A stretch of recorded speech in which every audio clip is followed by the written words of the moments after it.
He started the Mbira program at Kutsinhira Cultural Arts Center, and he performed many times in Eugene and around the United States. He was a wonderful person, and he passed away in 2020, July 2020, due to COVID. And we miss him greatly, but we're so pleased and so privileged to have his son Muda, standing in his place, and he's really stepped up to be his father's son. He plays Mbira beautifully, and he carries on the tradition of Cosmas Magaya and the Magaya style of Mbira playing from Mondoro, a rural area in Zimbabwe. We're really happy at Kutsinhira that there's people in the United States who are excited about Mbira and enjoy it. It's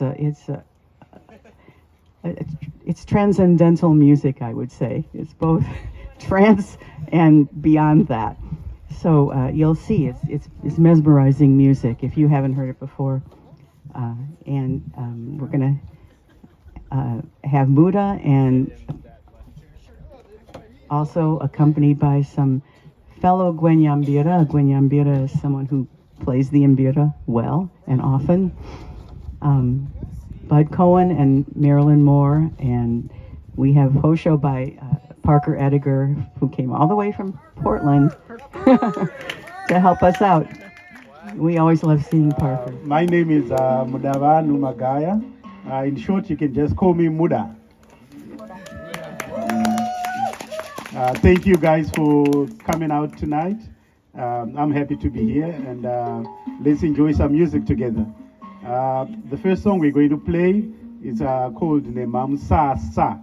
It's one of the most common songs you would find on the Mbira, and it means a temporary shelter, building of a temporary shelter.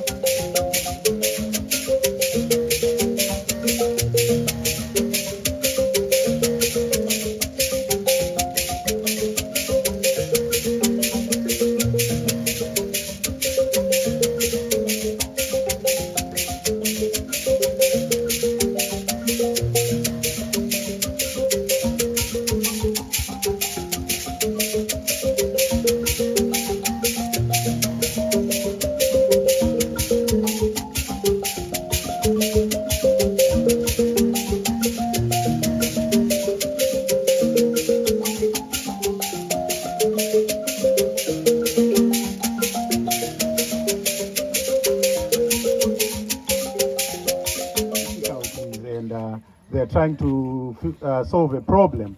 So when they eventually do find a solution to the problem, they say ndaorora, hence the name Mahororo. So you will notice that most of these songs have significance towards the day-to-day life. So Mahororo for you.